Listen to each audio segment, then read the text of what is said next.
All right, everybody, that's a 5-minute grace period. I was kind of keep an eye on whoever's going to hop in. We're supposed to have 40 people show up today. So we have about like 15, 16 right now. So we'll see if people come on. But first and foremost, thanks everybody for choosing to attend on this Sunday morning, or if you're over in Europe, Sunday afternoon, for the first talk in the Jeanette M. Acosta speaker series, Conversation with the Black Pilots. And so we're going to get this thing going. But before we get going too far, I just wanted to make sure we give it some time to remember the person who we've named the speaker series after. So I'm going to try to do my best here, but on behalf of Gabby Wyatt, Simmer, and Diana, I just wanted to talk about all the great work that they've been doing to try to keep Jeanette's legacy going. So they put this together. So they started a scholarship fund in Jeanette's honor, in which they've been able to raise $134,000. If you have more questions that you have for them about what they're doing and some of the work around this scholarship, feel free to reach out to those three. They're going to have the most information for you. And then this is actually a little bit about the very first recipient of the scholarship award. So I'll let you guys read this for about 20, 30 seconds.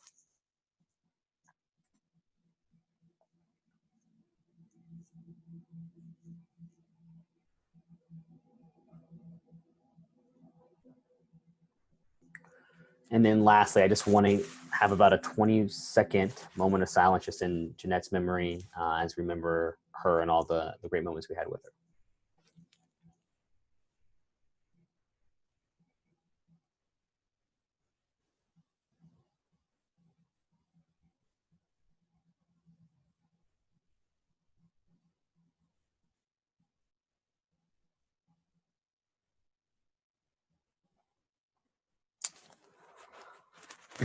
So a big reason why, as we all know, we loved HKS so much is because of our dedication to try to make the world a better place and then try to figure out a way, how can we help each other do that?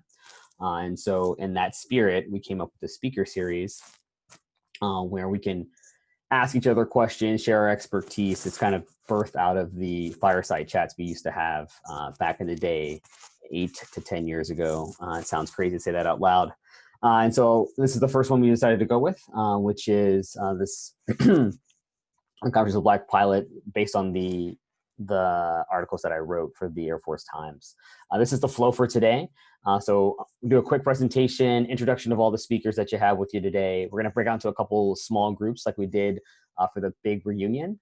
And then we'll have a closing, or so then I'll come back as a big group to ask bigger questions for everybody to hear. We'll break back out into different small groups. We'll come back together to have a quick closing. And then at that point, we'll go on our days and I'll share everybody's emails for the invite that I sent out. You guys have all the speakers' social media platforms. So if you want to add them, follow them, ask them direct questions after the fact, feel free to do so. We'll press with that. All right, so opening poll questions. So I have a couple information here about just pilots. So I'm going to launch this and everybody kind of read what you got here and just try to answer to the best of your ability. Try to knock this out in the next 10 seconds.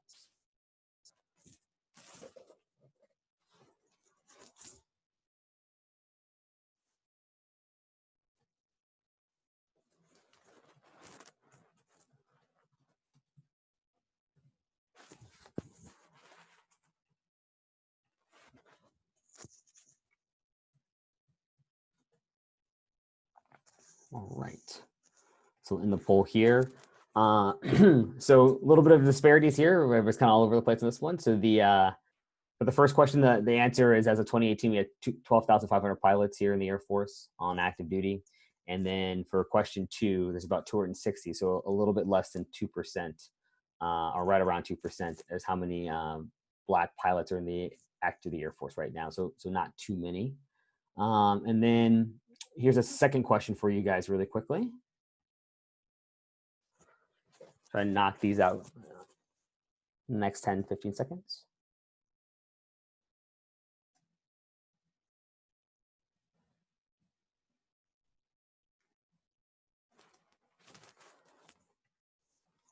All right, so I'm sure the people who are saying yes are probably the people who are the pilots in the room. I'm sure everybody else is saying that they don't know. So what I wanted to do to start the conversation is just so you can understand what it takes to be a pilot in our military. And then from there, so we have that kind of basic understanding and platform, then we can launch it from there and have some more deeper conversations. So for the Air Force, the physical standards, so there's the age range. You have to be between 18 and 30. And if you're over 30, between 30 and 35, you have to actually have a waiver that has to come from a 3-star general that says, hey, you could start pilot training. So everybody starts in that window of age. You have to have perfect hearing. And when we say vision here, and when we say correctable, it means that you can't have any of these stigmatizations or any kind of condition that doesn't allow for the military's version of LASIK called PRK to be able to fix it. And then vice versa with the disqualifiers. Some of these make total sense, right? Color blindness, depth perception. And then some of these other ones are just based on the idea that we have for this oxygen that we all have to wear. A lot of this is spurs for that item. And then when we talk about having prior eye surgery, if for all you all have kids now and you're thinking about giving them eye surgery, if they ever wanted to be a pilot, if they show up to the Air Force having already had LASIK before they show up, they can't become a pilot. So you want to, if they have that as a dream, you might want to just hold off on that as an idea to make sure that they can have a chance at their dream if being a military pilot is that. So for the education requirements that we have in the Air Force, there's pretty much a 3-step process. So you have to get a bachelor's degree, so from a 4-year university. Major does not matter. So there's a big push for STEM, obviously, but you don't actually have to be. I flew with a guy who was a film major at the University of Colorado. So, I mean, really anything goes here. So it really is just get the degree at this point. There's essentially 3 different ways to do it. There's the Air Force Academy.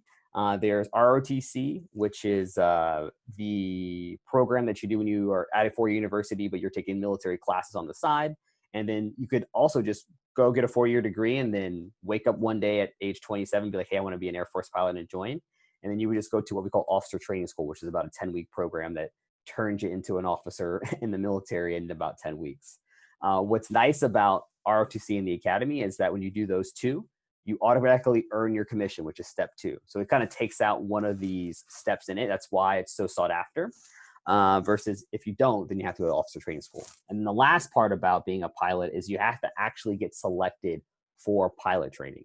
And so what makes the Air Force Academy very appealing is that 50% of the pilots every year come from the Air Force Academy. So they have the majority of the slots. So that's why so many people fight hard to go to that school. 35% go to the ROTC program and 50% go to that officer training school. So that's a little bit of just a view of how we actually fill out our pilot slots.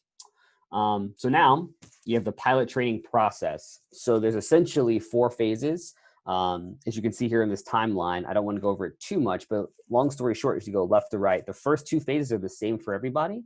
And what you see too is as we go left to right and you get more advanced, the plane goes significantly faster. And you go from having 1 engine to having 2 engines. And so that just comes with more complexity as you keep going, right?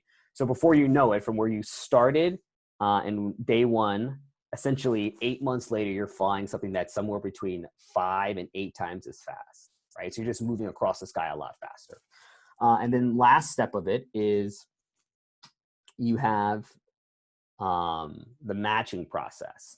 And so with the matching process, it's kind of like med school, where based on your performance, based on what you want in your preferences, and then based on just the overall needs of the Air Force or where the generals see the world going, they then start to match people to planes.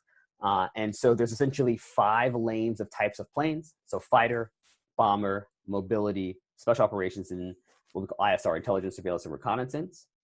So that's kind of where those names come. If you hear F-35, that is a fighter 35 aircraft. When you hear B-2, that is a bomber aircraft. When you hear C-17, that is a cargo or a mobility aircraft. The special operations in ISR gets a little bit more complex on the nomenclature, but those are just some big picture things. So next time when somebody says, hey, I'm a C-17 pilot, you can say, at the brunch, that person flies cargo. Hey, Nate.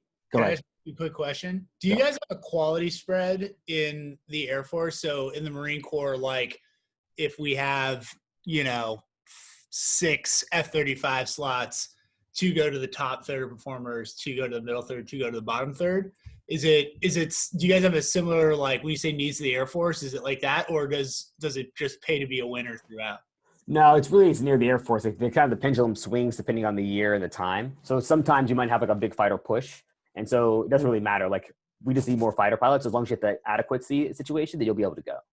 It really matters for that, to go back a slide, is that when you are here, if you fly the T-38, that's what we call the fighter bomber track. So that's what you have to have as a baseline to be able to go then fly fighters. So, and if you didn't get a fighter out of that, you could also fly heavies.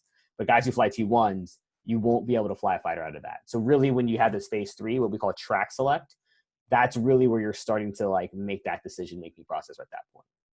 And there isn't like a thing where like people that do really well, it's all about the needs of the Air Force. So it's like who's going to T1 is a function of like what's available at the time. Saj, go ahead. You want to hop in on this? Yeah, sure, man. It is an order of merit, and I heard you talk about how the Marines is structured to where they tier it to, like you said, if there are 6 slots available, 2 to the top, 2 to the middle, and 2 to the bottom to make it equitable across the board, versus having all your top tier or the top ranking order of merit officers or finishers in your class get all the top aircraft, the aircraft they want. And that's kind of how it works to me. So it's an order of merit based. If you're number 1 in the class, you're probably going to get your number 1 choice as long as what your number 1 choice is available. So the Air Force releases for each class what airframes are available during that pool. And then everyone in that class, you put your dream sheet in of your top 3 or top 5 or whichever aircraft that you want to fly. And then based on your order of merit, if that plane is available when it's time, for the rack and stack, when it's time for you to choose, then likely you will get that plane. So whereas our system is different, if there are 6 F-22s available, not completely pure in this regard, but if there are 6 F-22s available and all top 6 guys in the class want those, and then they would essentially get those. That's an extreme example, but it's not quite the same as what you're talking about in the Marines. Makes sense. Over. Thanks, guys. Yep. All right. Thanks, Saj. We'll keep pushing. And on that note, actually, I don't have anything else for the baseline of what we got for you. So what I would like to do is introduce our speakers, and I won't be saying much more after this other than just asking questions. So we'll go left to right as you see on your screen. So Sach, if you want to go ahead and introduce yourself. Yeah, good afternoon, everyone. My name is Prakash Satchel. 2011 graduate from the Air Force Academy. Known some of these guys for a while now. Currently stationed out in Germany flying the C-37, so one of the planes you saw in that picture. Prior to this, I was stationed out at Davis Monthan Air Force Base in Tucson, Arizona with Nate for about 5.5, 6 years flying the EC-130. Originally from Lowell, Maryland, went to the Academy Prep School, then onto the Academy from there, majored in legal studies. I joined the Air Force. My dad spent 31 years enlisted in the Air National Guard. Then my granddad, he spent about 10 years in the Air Force back in the 50s and 60s, serving career. So really, for me, it was more about legacy than anything. Growing up, I kind of always wanted to join the military from watching my family through JRTC in high school, and then eventually going on to the academy. So something that I always wanted to do. Why aviation? So I go to ran out of ran all this, but it really wasn't it for me. I went to the academy to be a lawyer, of all things. When I found out that you couldn't go straight to law school initially, and you had to do something else before you could even apply to law school, talking with some of my mentors, they kind of pushed me along the lines of flying. And essentially what they said was, the Air Force's goal is air power. So why not serve in that capacity? Why not do, the top tier thing Force is designed to do? So that's what led to me putting it for a pilot. So I ended up getting it. So I worked out in that regard. Best moment, I would say, best one was probably lead my first crew into combat during my last deployment about 2 or 3 years ago. It takes a while to get to that point where you're in charge of an aircraft. It was called an aircraft commander. So after several years of putting in the work behind the scenes, and got approved, and everything became excuse me. and led crew out for operations in Iraq and Syria. So I would say that was probably the highlight of my aviation career thus far. And that's all I have. Thanks for inviting me.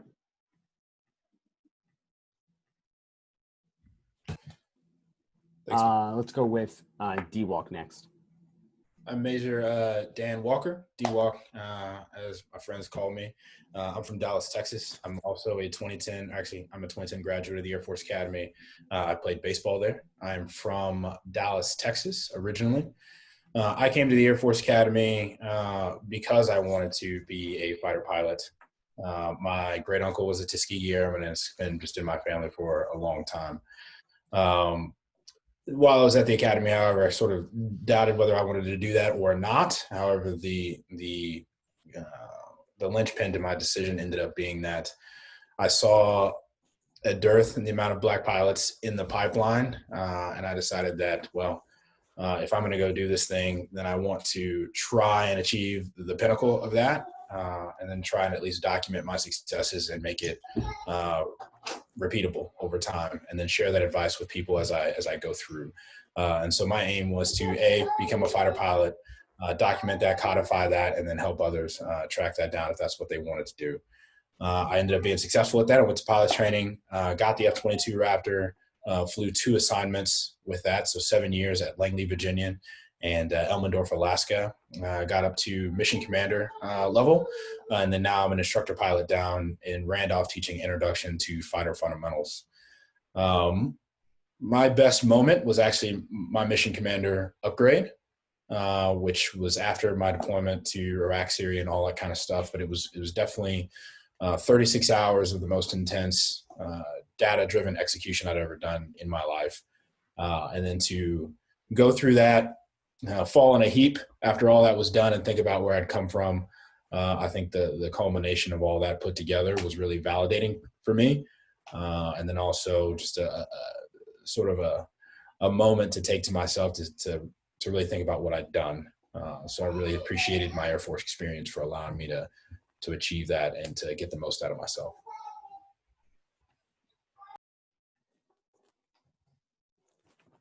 All right. Saj, you want to take it next? Yeah, sure thing. Hey, so my name is Sajuddin Alamin. I go by Saj. Not a lot of people call me by my government name unless it's my mom or if I'm in trouble. I graduated from the Air Force Academy as well, 2010 graduate, with the rest of my peers here on the panel, except for Car Satchel, but we won't hold that against them. So I grew up in Houston, Texas. I think I saw someone posting in the chat that they might be a Houston family as well. I finished high school out in Clearwater, Florida, after my parents remarried. So the first question is, I joined the Air Force because I went to the Air Force Academy, plain and simple. I went to the Air Force Academy because I was recruited to play basketball. And in that, I learned several things while visiting and considering the Air Force Academy was that I can go to a premier 4-year institution. I can play Division I sports, have a guaranteed career after I graduated. And then lastly, that I didn't have to pay a dime while going to that school. So coming from me, my family and my background, we didn't have a lot of money, and I knew that going to college, the only way I was going to be able to afford to attend college was either take out a massive amount of loans or have a basketball scholarship or go to a university that was going to afford me the opportunity to graduate and not have to pay tuition. So the writing was pretty much on the wall for me as I kind of weighed my options and realized what was all available to me at the Air Force Academy. Then I chose to be a pilot because the first black pilot I met was when I was 20 years old. Now, something about that fact didn't really sit right with me at the time. And, still sort of doesn't to this day, but this is why we have these conversations, or kind of why I do, what I do.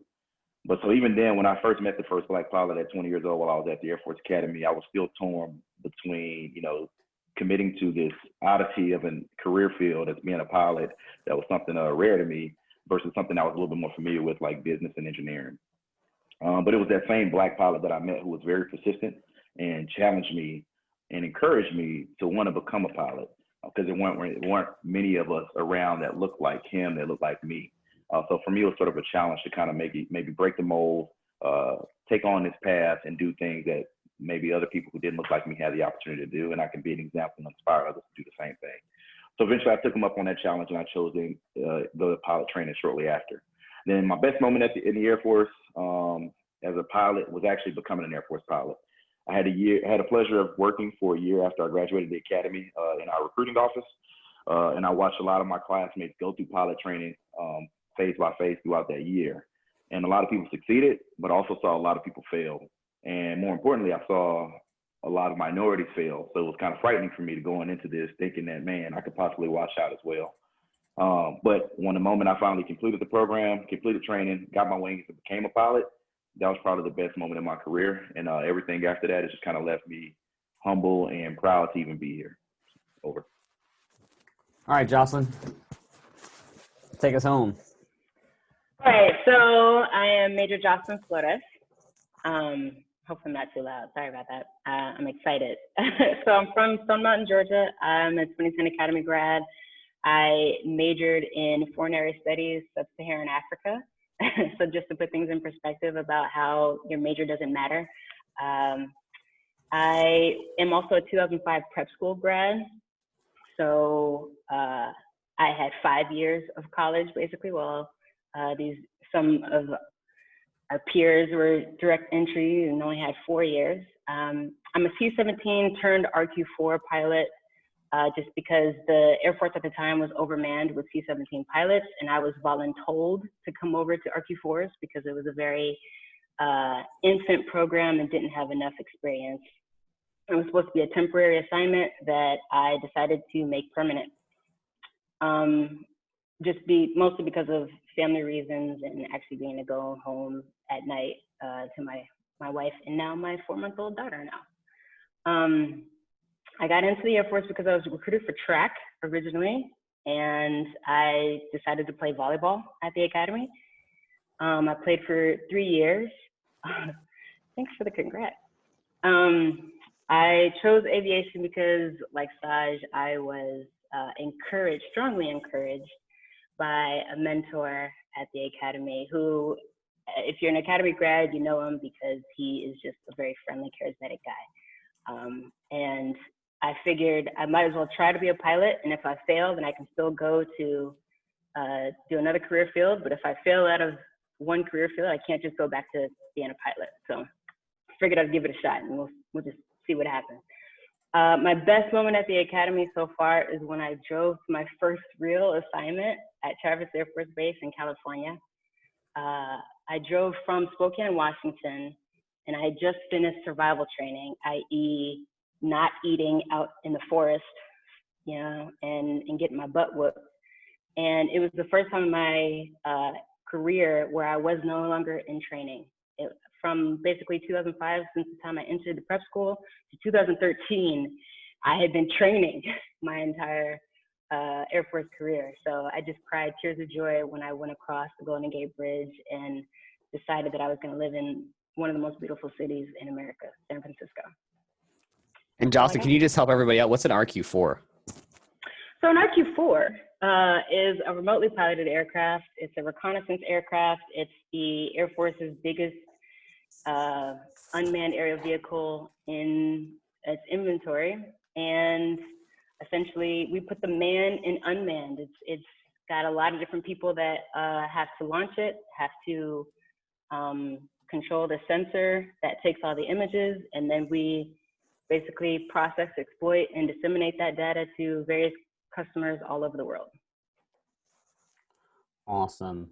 And so now what we're going to do is we're going to go into these small breakout rooms. And so what everybody's going to have is one of our 4 speakers is going to be the champion of your breakout room. So you'll have like a one-on-one conversation with one of them.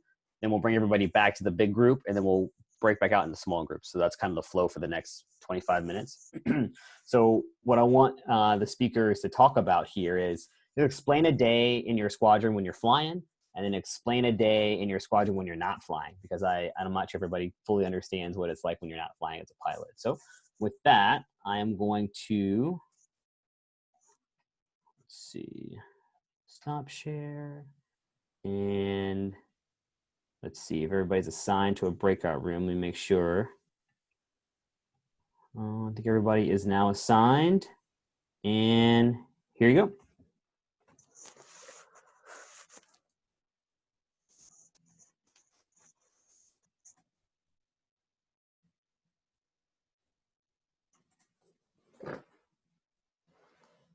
Good. How are you?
I think Okay, it's I'm it. here for it. Awesome. Oh, what's up?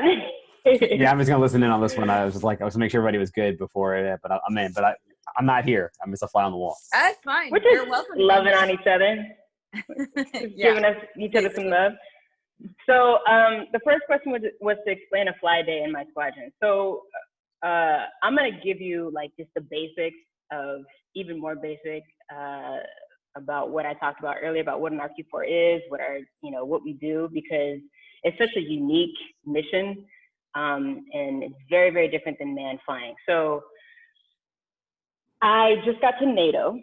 I've been flying for the Air Force, the U.S. Air Force, for the past 2 years, and I just got to NATO this month. So the RQ4 is being sold all over the world to very different militaries to basically go do intelligence, surveillance, and reconnaissance, and we're all sharing, information between allies and all that. So NATO just got this plane, and basically they're just trying to figure out how to fly it, but different than what the U.S. is doing, because there's been times where the U.S. doesn't share all of our information. So now it's kind of their responsibility to go to different collection areas. So from the U.S. Air Force perspective, I am in naval.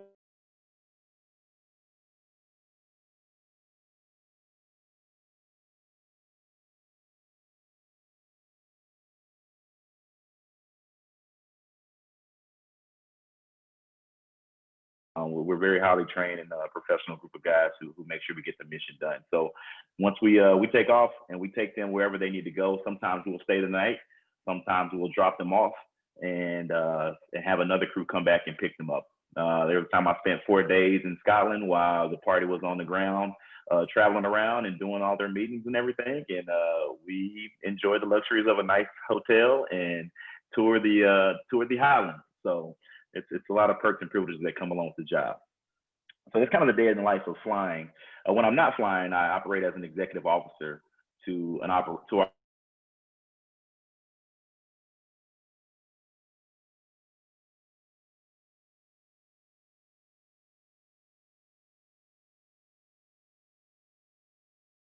get qualified in the aircraft in order to go to war. And so my job as an officer is to be an expert in the aircraft, but also to be an expert in all these administrative tasks that keep the squadron both running from a scheduling and an operations standpoint, keep the pilots qualified from a training and readiness standpoint, and then also lead whatever enlisted troops might be around. So we have some enlisted troops that run our qualifications. Some of our enlisted troops also run some of the administrative portions of our scheduling. So while I'm responsible for leading in the air, I'm also responsible for leading on the ground. And that can turn into some pretty long days, which is not unique to the Air Force, but sort of this dual-hattedness might be something that's particularly special for military aviators. So for a fly day, they're kind of the same between the Raptor and the T-38, except the hours are a little bit more expanded in a fighter and what we call the combat air forces. So for instance, on a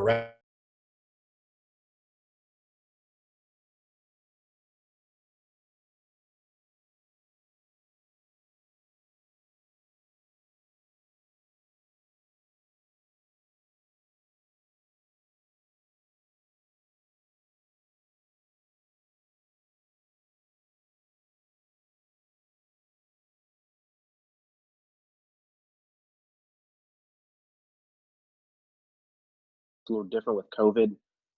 We're all teleworking for the most part.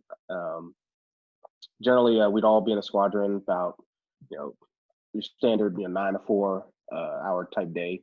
I think I saw a question real quick. I was just saying hi and good morning and Oh, yeah. Please, this is not meant for me to talk the entire time. So, yeah. No, I would happily have you talk the entire time. I just don't want you to feel the pressure of a monologue. I'm Natalie, and thank you for being here. This is super interesting. We appreciate your time. Yeah, no problem, Natalie. Hi, I'm Patrick, and thank you so much for being here as well. Really interesting hearing too about all these different roles that I certainly wasn't even aware of, and really appreciate hearing this and hearing about your day and your work. So thank you. Yeah, thanks for having me. I appreciate it. Of course. Hey, Bakar, love talking to you always. What's up, Monica? Do you get to pick your desk job, or does it get assigned to you as well?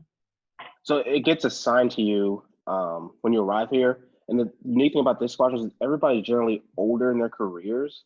So what they do is they look at what you've done previously and kind of forecast how your career is going to pan out while here. So me coming from a senior captain type job, they want to kind of put me in an equal role or something a little bit higher. So it's all planned out before you even get here, because the move over here is daunting in of itself. So that's just one less thing you have to worry about. They do it based off of so if I was in training previously, they're not going to put me in the training shop. I had never done scheduling before, so that's why they put me in the scheduling shop right now.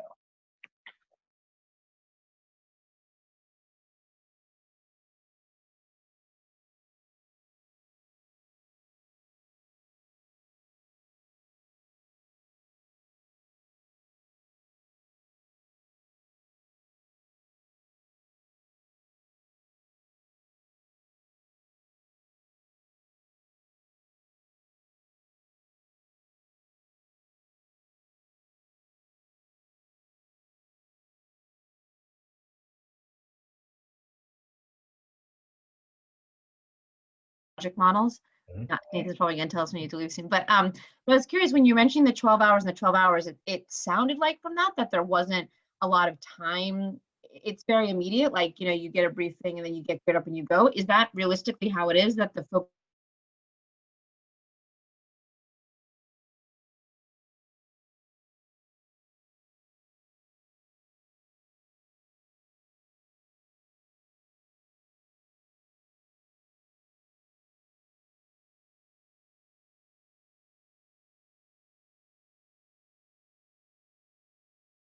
In training, I plan for 12 hours the day prior, and then I go to sleep for 8 hours. We have to have 12 hours of rest. So 4 hours of sort of relaxation, unwind time, 8 hours of uninterrupted sleep. And then I get up the next morning and execute the plan that I just flew.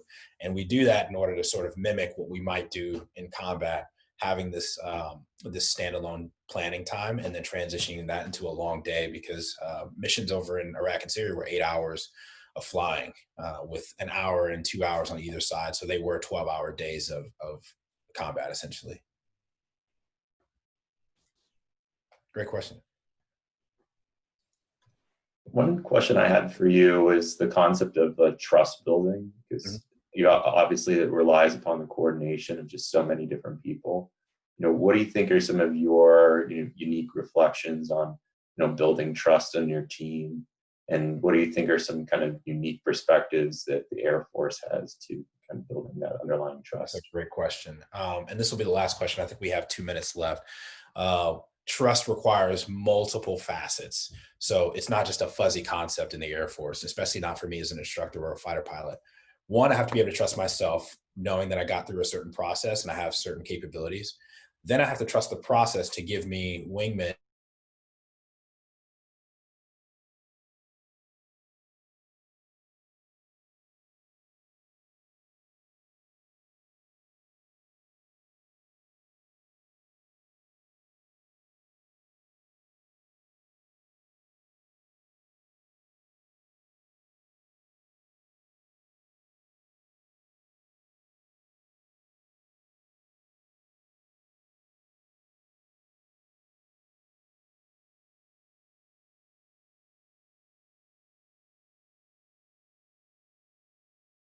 mail. So For sure. And I saw the 1 minute remaining, so we're gonna wrap it up. I promise.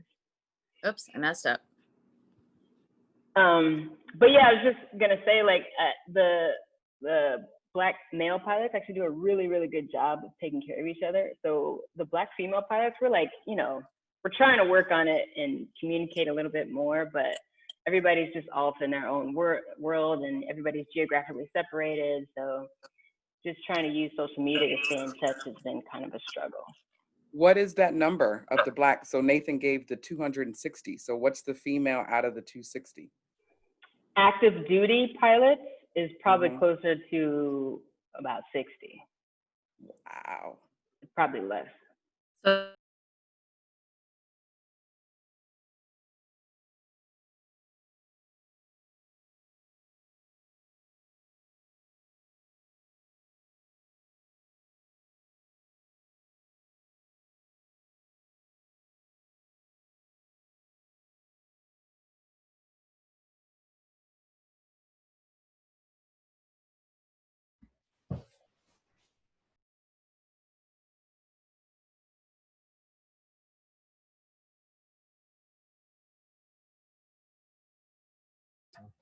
All right, give everybody a little bit of time as we come all back in from the rooms. Hope that we didn't lose anybody. Looks like everybody came back. So now we're going to switch into like the big group kind of discussion, and understand you're going to get another small group with a different leader. So that's going to come here in a little bit. But for the next 10 minutes, we're going to talk about these topics that we have going here. So first thing I want to do is, Francisco had a question. I'm not sure if it got answered in a small group about how much merit is truly involved. Was that able to be answered, Francisco? I'll take. Sorry, no. We had other topics, but thank you. Yeah, so Francisco had a question, and I'll just give this to Jocelyn. So Jocelyn, Francisco's question was, how much merit is truly involved in pilot training? So I'll just let you answer that first. I mean, obviously on paper, it's definitely, how well you actually perform. Like I try to write in the chat, but basically how well you memorize knowledge, which is a key thing that Air Force Academy cadets practice and learn while they're at the academy.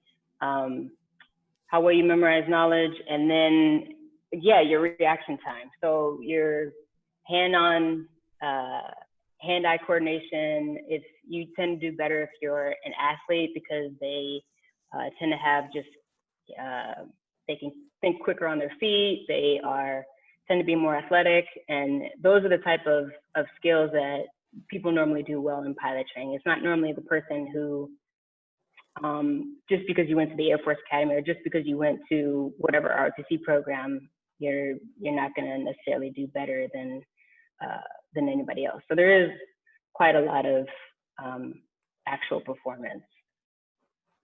Okay. And so if anybody has any questions as we're talking right now, just feel free to hit it in the chat, and I'll try to catch it either in this talk or when we close up. And then if not, we'll try to get you the information. So feel free to use the chat for that. But obviously, the last 5 months have been pretty crazy here in the States, specifically around the idea of race. And so I just thought that this group is a very interesting one because we had the intersection of a lot of things: race, military service, the idea of lawful and unlawful orders, the idea of office dynamics, like all these things are kind of happening. And so I thought this would be a great group. And so I'm just going to start this question off, and I'll pose it right to Saj first. Is, Saj, what's life post George Floyd been like in your squadron for you? That's a great question, Nate. Thanks for asking. So I think we're really quickly, life post George Floyd in our squadron has really offered the opportunity to further conversation on social and racial inequities in our country, but more so in our organization. I was speaking into my last group. My organization is selectively manned, and that just means we have a hiring process. So there are some units that they just, that people can be assigned to, or our unit you have to apply to, and you are invited out for an interview, and it's very selective on who they invite out for an interview, and even more so selective on who they actually give a spot to. So one of the things coming out of this conversation of post George Floyd is a complete overhaul of our hiring process, and I've been able to be deeply intertwined into that. And that way we can ensure we identify and eliminate places where bias and discrimination can hide. So I say there's more conversation. People are more open to talk about racial issues, and not only open to talking about it, but open to doing something about it. Over. Cool. Same question to you, D-Walk. Awesome. And I will loop this into the question that Sarah posed about my experience in and out of the U.S., because I think it's very similar to my experience in the squadron. So post George Floyd, I've experienced two separate responses. One is of empathy and curiosity from some who are really avid about the new perspective that is now out there and being talked about. And through that curiosity, a lot of great conversations on allyship, on support, on blind spots, and unconscious bias. And those conversations have been really worthwhile. On the other hand, I've also seen either personally or through surrogate or through the grapevine responses of, I guess, just contempt really is the most accurate way to put that. And the responses that you receive for contempt are really the inability or refusal for people to question where they stood before all this was happening.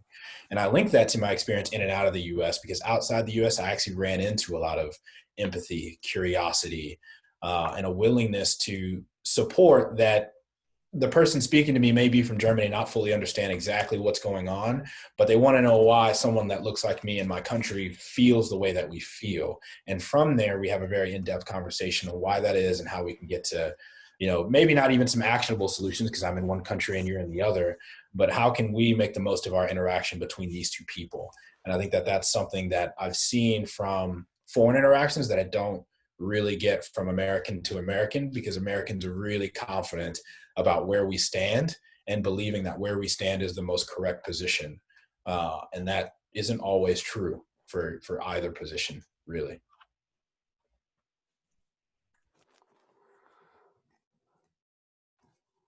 Thanks, D-Walk. I'm looking through these chats to try to see if there's a question that we can try to move. Diana, we'll get to your actual question actually at the end. So I'm not skipping it, that it's not good. It's just that we have it programmed for the end, so we'll touch on that a little bit later. Let's see, there's not much else. I think we'll get to the two of the other questions too at the end too. We have a couple more things we're going to talk about. So I'll pose this to Bakar. How can the Air Force retain your service past your current commitment? For me, it's kind of a combination of things, but the biggest thing I think is, can you hear me still? Yeah, you went terminated for a second. Biggest thing for me is okay. Biggest thing for me is my family going to be able to be taken care of, because one thing we all know, being in the military, it's not always the most family friendly. And now having a kid, I think that's changed my perspective a little bit. Before we had Noah, I think we pretty much game for just about anything. And we're pretty firm on staying in for the full 20 years. And I think now it's more of, let's just see where this goes. Opportunities do come up, and it's something that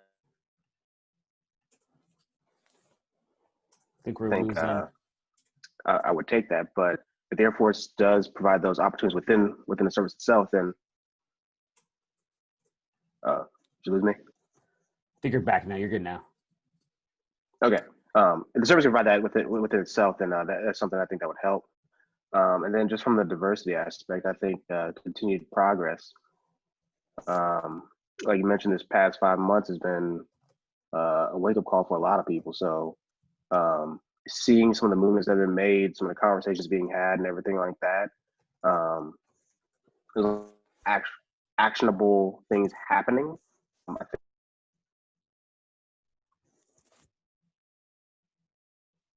at least I lost him, so be able to do cool things. Nate, I know we talked about this several times. It'd be pretty dope, and I think that's something that. My back. Yeah, you're just in and out. So we'll let you kind of like work with your modem for a second, and I'll pass it off. Same question to you, Jocelyn, about how can the Air Force return your services past your current commitment? Yeah, I think most people at this stage in their careers are normally thinking about, how's my family going to be affected by the Air Force's decisions. For me, as a woman married to another woman and trying to grow our family, one of the biggest things that I'm frustrated with in writing my congresswoman about is TRICARE coverage. TRICARE doesn't cover all of the expenses for IVF, and in order for me to have a child with my wife, it's super expensive. And it just hasn't been a priority yet. And I feel like that's kind of the point of diversifying or increasing diversity, period, in the Air Force, is having people change priorities over time. And also increasing, maternity and paternity leave. They did it once, and they increased paternity leave to all of 3 weeks. So for secondary caregivers like myself, I was allowed 3 weeks at home with my baby, and it was extremely frustrating. Obviously, the silver lining with having COVID is that I was able to arrive or stay with my wife for 2 weeks prior to our baby being born, so that was nice. But once my child was born, I didn't feel like I got enough time at home. So I think just kind of, we say family first all the time in the Air Force, but I don't think our actions actually provide for that. All right, we'll take this question. So I'll pass it to D-Walk. So in your unit, are you expected to be the diversity leader because you're Black? And if so, how do you feel about that weight of responsibility? Again, I've had two separate experiences. One, because I'm in Air Education and Training Command now, and then I have my experience from the combat air forces. And I'll also loop this into a question. I forget who asked it, but as far as, Natalie, about what type of questions are welcome and what kind of engagement is welcome. So I have not been really asked to be the diversity leader necessarily, but partly because I've already been fairly outspoken with the article we wrote, Nate, and then also with an interview I did with the commander of Air Education and Training Command. So my perspective is out there in the wild for people to digest. I did get asked quite a few questions, and there's definitely a difference between questions that I welcome and questions that I answer sort of begrudgingly. The questions I answer begrudgingly are those that essentially stem from, can you educate me? Can you fill me in on all this history you're talking about? But we're from the same country, so you should know already. It's happening all around you, so I shouldn't have to teach you your own history so that you can empathize with me. However, the questions I do welcome are the ones that show that you, for instance, and I'll give you an example, a lieutenant colonel who outranks me by one, but like 10 years, started this question off by saying, me and my wife talked last night about these things, and we realized that X, Y, and Z was our perspective, and my mother-in-law thinks this, but she's from Colorado, and that gives me pause because we thought we were progressive. This is confusing to me. What do you think? Now that's a very pointed question to try and clarify an issue or a thought or an intellectual curiosity that's going to lead to progress. It isn't me now being your ad hoc professor about what you can do to alleviate your guilt now that you're in my presence. And so I don't think that people should necessarily expend a whole bunch of energy trying to ask the right questions so you look good to your Black friends. But I think if you're intellectually curious on your own and you want to know about your own country and what's happening inside it, I think you will come up with questions that are worth asking and answering from there. Great. So what I'm going to do, let's see, I'm trying to, perfect timing. So on that note, I'm going to break us up into small groups again. So I'm going to stop sharing my screen. Actually, slightly premature. What we're going to move on to is small groups again. And when I do the breakouts again, these are the two questions I want to ask to lead. But again, just like you did for the last small group, if your leader wants to go a different direction, trust you, have that conversation, use the time, get another 10, 11 minutes to talk with them. But these are the two questions I'll throw. Like, what did your non-Black leaders do that makes you feel included in your units? And then what did your non-Black leaders do that made you feel excluded in your units? Kind of talk about that a little, about the leadership, companionship kind of question in the workplace. And with that, I'm going to shoot you guys off to your groups again.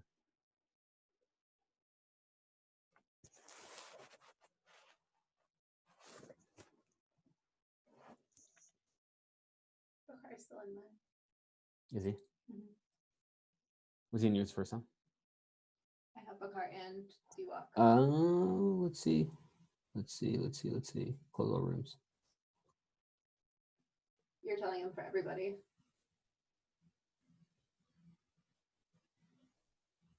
You closed it for everybody. Yeah, no. I gotta try to move everybody back in. Why? Because you gotta move. I was getting ready to call a couple things, man. All right, we're gonna do this again. Here we go. So you had Bakar the first time, right? All right, let's do this. Let's see. That looks good. All right, we should be good. So you can move people without closing all the breakout rooms. No, not bad.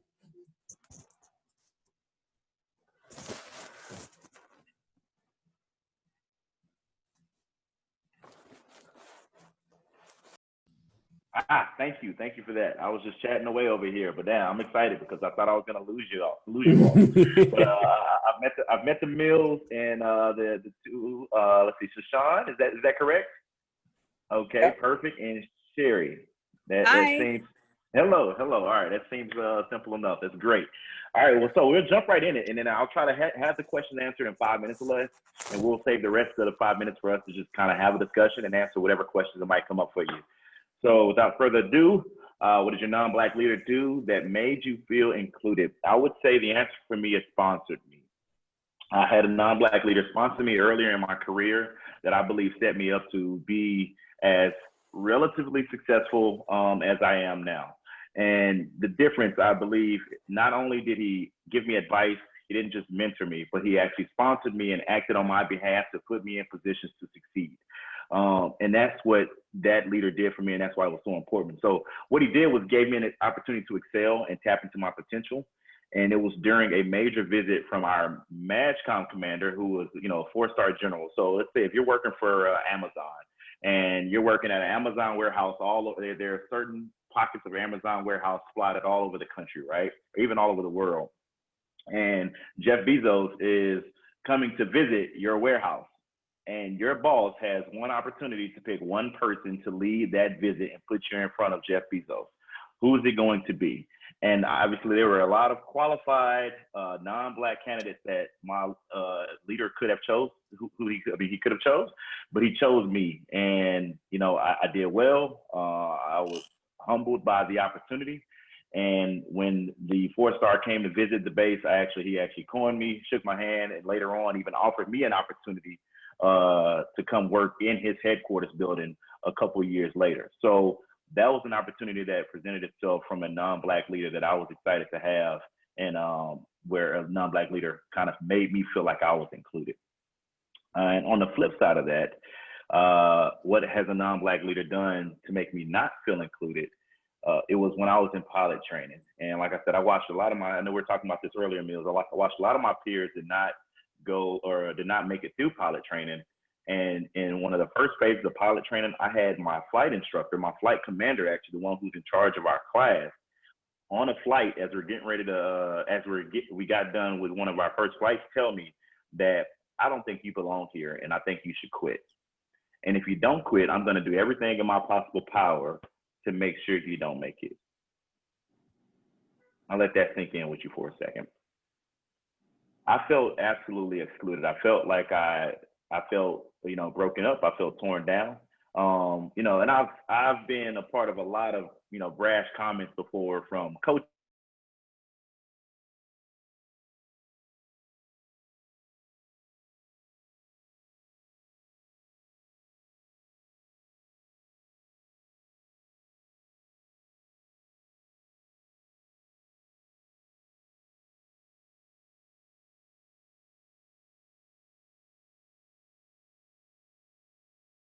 The skipper the skipper, our like commander of the base that I'm on right now, he used to work at the Pentagon, and he was he's a captain in the Navy, but that's like the equivalent of a full bird colonel for us. And for me, that just means that it's a very high ranking dude that took the time to sit down with me for 30 minutes and discuss how to get to the Pentagon, how to work different assignments throughout my career. And I just sat down and took notes, and I was just a sponge listening to him. But that's like just teaching me how to use my network for me has been a super useful tool that I learned going to the Air Force Academy. And I don't know if I'd be as successful if I didn't know how to do that. Especially coming over to RQ4s, the RQ4 community, I feel like they care a lot more about my career progression than when I was in C-17, which, you know, was evident because they volunteered me to come over to RQ4s in the first place. One of the things that my non-Black leaders have done to make me feel excluded is, honestly, this is just a normal guy thing, but typically when we introduce ourselves or when we are bonding, men have an easier time bonding over sports. And you know, you hear it all the time, like, you guys, you need to learn how to play golf because that's where all the decisions are going to be made. That's where all the networking is going to happen. And it's not just golf, it's basketball, it's soccer. Well, now that I'm with Nate,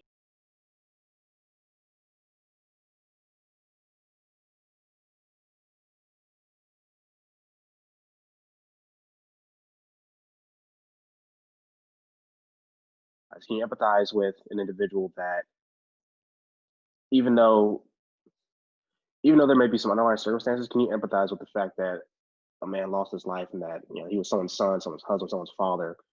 Can you empathize? The education piece, which Daniel brought up, that's big for me as well. It shouldn't be my job to teach you about our history. That's something you got to want to seek on your own. I'm more than happy to point you in the right direction, especially with the beginnings of these conversations, but I shouldn't be here to necessarily educate you on that. And then the last is just be able to examine your unconscious bias, because everyone, I mean, I have it. Everyone has unconscious bias.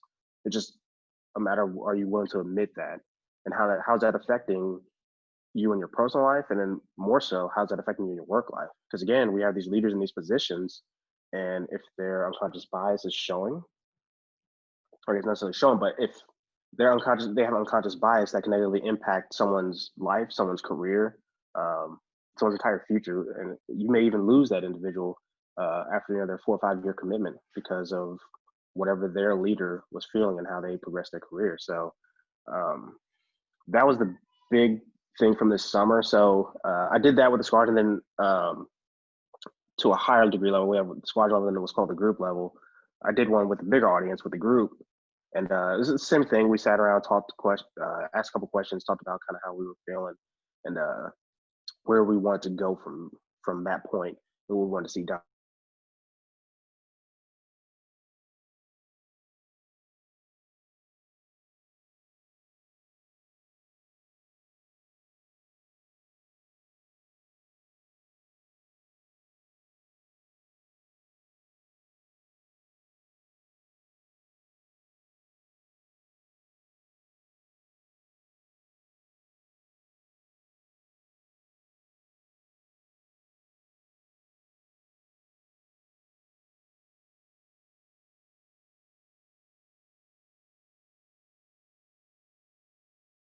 And so by boiling this down to interpersonal connections and seeing how me as an individual can benefit either the group or this other individual across from me, has caused me to really do a lot of reflecting on myself. Now, I think to advocate for that throughout an industry or throughout an organization would set a good precedent that you need to know yourself to include where you fall short, and part of that may be bias and prejudice. Yeah. And then you need to endeavor to also knowing this person across from you. And now that people are exerting energy to make that happen on both ends, you can start to build bridges that wouldn't otherwise happen if you had mandatory trainings on the subject, if that makes sense. Yeah.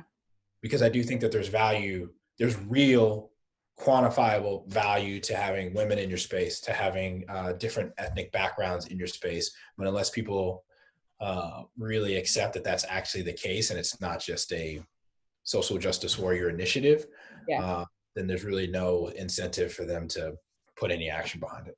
Yeah, makes sense. Hi, we got the Nate and Monica crew together. Well, I'm just hopping in to make sure we're all good, but I'm not here. I'm a fly on the wall. So D-Walk, I know you have two adorable little ones with a boy and a girl.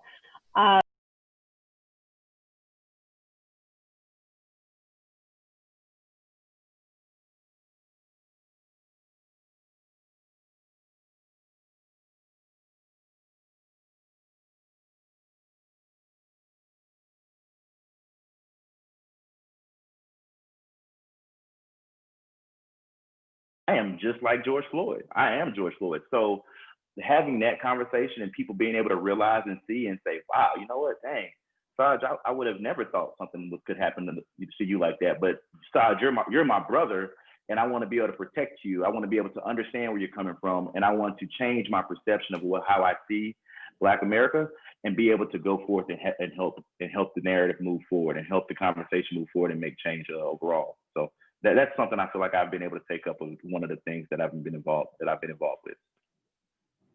Awesome. Cool. Amazing. I think Nate's about to snatch us back here. You're on mute, brother. Anybody have any other questions? I guess, if we have time for it, my question would be, what are the things that you think might be able to be put in place to prevent people like that complete jerk from preventing others in the Air Force like you to be able to advance? Because not everyone might have the same safety net and network that you have. Absolutely. I think that's a great question. I think just a short answer real quick, Nate, is the way we can get after something like that is to, one, increase diversity and increase awareness, because I think these conversations help other people realize that behavior like that is not allowed. So I believe if he said something like that to me, that's not something that is absolutely something he's probably joked about or talked about amongst his peers while drinking beers. And if nobody's around him is going to either check him on that behavior or talk to him about it and say, hey, that's not right, then that behavior will continue on. So the more we have these conversations and we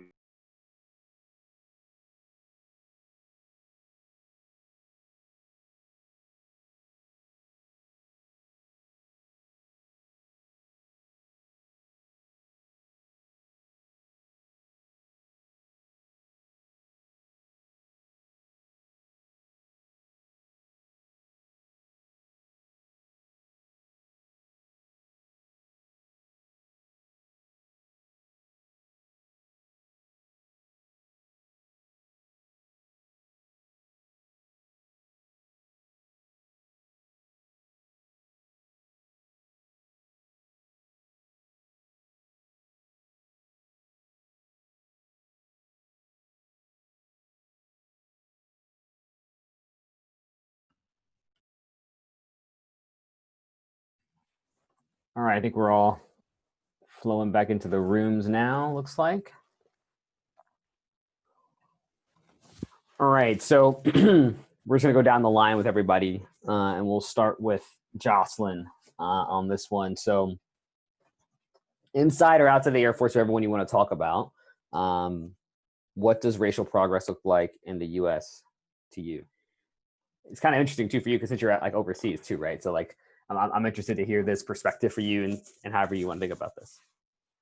Well, so I was mentioning earlier that I'm on a naval base, and the Navy definitely does things a lot differently, but they also have a lot more minorities than us. They're, for whatever reason, they're much better at recruiting a diverse cadre of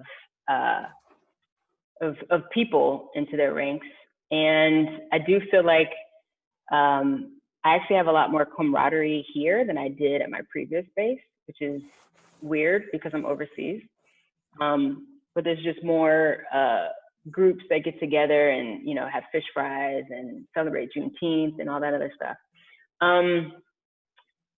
Inside the Air Force, I think we're doing it. I think that our upper leadership is working really hard to retain a lot of our,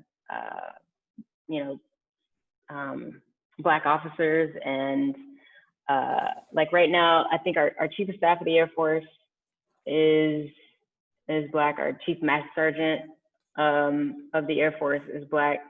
Our Superintendent at the Air Force Academy is Black. Sorry, not our Chief of Staff of the Air Force. Our Superintendent at the Air Force Academy is Black. And it just goes to show that like a lot of people are actually finally starting to get to upper leadership, and it's inspiring other officers to actually stay in. And they're working to try and change certain regulations to encourage more diversity in the ranks in general. And I think that's great because more diversity, like I said before, you tend to write regulations that help out your fellow people. Outside of the Air Force, I think holding institutions accountable for their actions, i.e. prison systems, police departments, hospitals, education systems in general. There have been a lot of laws written that support and maintain systemic racism that just need to be rewritten. So. All right. Same question, D-Walk. I think that outside the Air Force is what's going to drive inside the Air Force racial progress. And I also think that progress is very much linked to overall equity. I've had the opportunity to speak a little bit about my perspective on women and feminism, as well as LGBTQ plus. And I think we have a long way to go really trying to figure out how to include everyone that is a citizen of this country into the protective rights that we are supposed to be granting to everyone. And I think once we answer those questions, I think you'll start to see some of these smaller enterprises start to follow. But as far as what it looks like over the next 12 months, I think it looks a lot like what it looks like right now, which is a lot of angry people, people falling off the fence to either side of the argument that they tend to fall on. And I think once the lines are drawn, either that battle is going to be fought in the streets or it's going to be fought where it should be, which is in the halls of our governing bodies. And those are really the only two choices. And I hope that the very real consequences of not addressing these things really kind of touch on our leadership and force them to speak and try to figure out, as Jocelyn talked about, some of the institutionalized barriers to access for marginalized and disenfranchised groups, and to alleviate those pressures. So now people have some incentive to not be in the streets burning, but rather be productive citizens reaping the rewards of a functioning democracy. And until that happens, I think they're going to have to choose, or they will choose to do otherwise. Saj, same question. Do we lose Saj? Yeah, I'm here. Good. Okay. Good stuff, man. Hey, I mean, I was still marveling over D-Walks and Jocelyn's answers, man. Those are well put. And I think if I was to piggyback on those two, I'd say in short period, a short 12-month period, I think seeing these conversations continue to grow, and not only grow in conversation, but conversations be moved to action. Actions involving all of us collectively to acknowledge the differences in social inequities and fight for social justice. We all essentially collectively have to be proponents and supporters of making sure that everyone has a fair seat at the table. So if you're in a position to affect change in your organization and you have a seat at the table, then ask the necessary questions. Are we promoting equality, and are we eliminating inequality? Because, you know, we're all stronger together. And I think that's kind of where I would see us in the next 12 months, just short of moving to action. Because like Nate said, or Mike Daniel said, you know, talking about governmental changes and changes in policies that promote equality and eliminate biases are key to us moving forward and progressing. Like just a small example I would give you. I don't think you can really see the part in my head right now, and I know D-Walk kind of rocks the part as well, but literally less than 4 months ago, this part would have been outlawed, and I probably would have been reprimanded to have this. Although my white colleagues and counterparts have been parting their hair since the beginning of Air Force time, because it's a natural part that can occur, and they can put a edge in there. So before there was a reg that said fattish haircuts would not be allowed, and nor would there be parts etched in a member's hair, which something so small can turn into something so subjective, because what is a fattish haircut defined as? It's not. But the majority that you are around can deem what is absolutely appropriate and what is not. And if members' hair are a little bit different and grow differently or more curly than the others, then they can absolutely be discriminated against and told that their haircut is fattish, when that may be something that they identify strongly with and what makes them comfortable in their own skin. So small example, but those are the type of conversations that can be moved to action to make change in a greater scale. Over. Bakar, close us out. All right, just piggybacking off pretty much what all those folks said. Continuing the conversations, I think, is big. For me, I really continue these conversations when it's not for quote unquote the cool thing to do, because it's easy to jump in right now and say you're going to help and everything when it's kind of in the news, it's out in front of you. But what are you doing when, a year from now, when things are kind of hopefully have died down a little bit?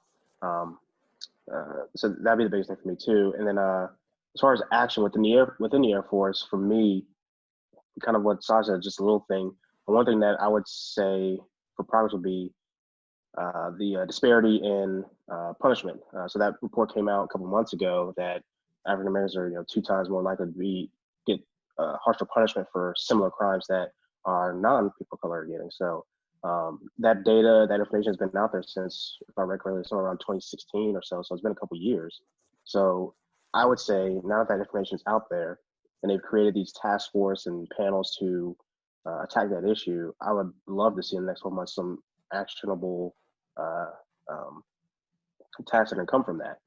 For me, I think that would show real progress instead of just highlighting the issue and then just continuing to talk about it, which is kind of the easy thing to do. But yeah, so that for me, I'd say that's the biggest things in and out.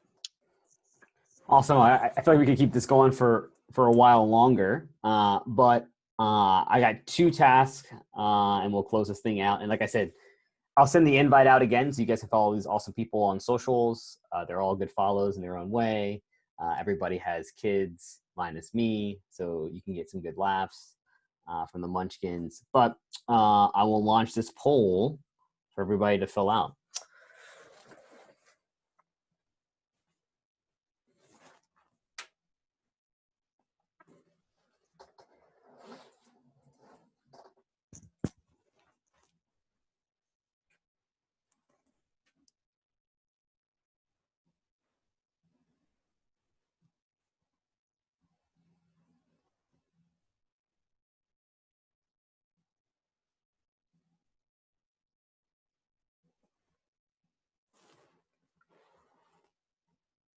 All right.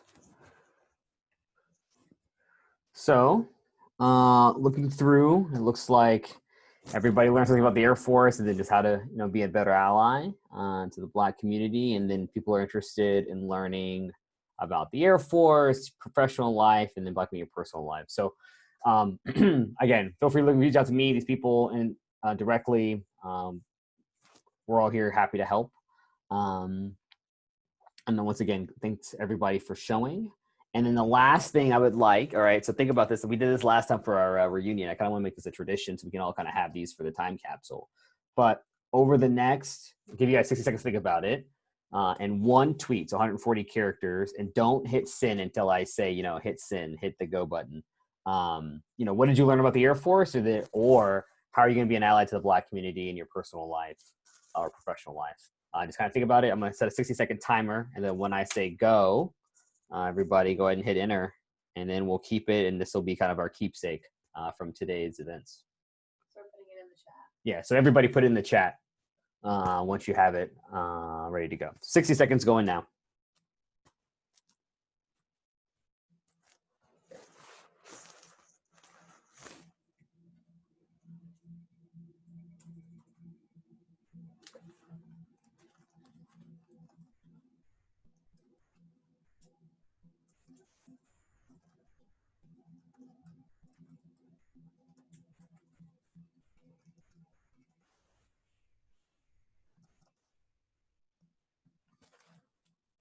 All right, 30 seconds.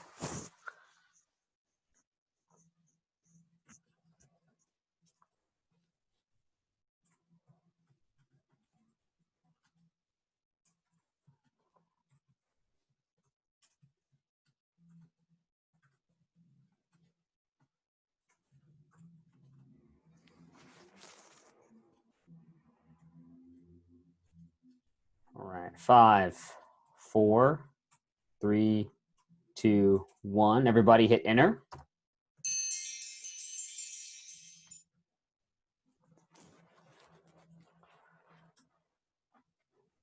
All right, so that's pretty cool. So that concludes my chat, and I'll toss this over to Claudia so she can give a quick plug on hers and when it's coming up. But thanks everybody for coming, and I'll have to give it to you, Claudia. Thank you, Nate. Thank you to all the speakers for this amazing panel and to Nate for organizing this. It's been amazing and really a great space to think more about these issues that I think, as I mentioned in the small groups that I was, it's not only a US matter, but it's also a problem that we are seeing everywhere in the world with different characteristics. So thank you so much for inspiring us to think more about these issues and how we can become a part of the solution and an active participant of this. So as you all know, we're organizing these fireside chats. We welcome all of HKS classmates to suggest anything that they would like to host. And I'm organizing a panel with Lauren Fries, Hala Hanna, and Julian Uribe, and we're going to be speaking about sparking change and how we can create innovative solutions to structural problems. And you will be getting an invite with the date, and that should be within the next couple of months, so expect it. And thank you so much for joining today. And thank you, Nate, for launching the Jeanette M. Acosta speaker series. So have a wonderful Sunday, everybody. Thank you. All right, everybody have a good one. Somebody take the screenshot. Somebody take the screenshot and then send it to me.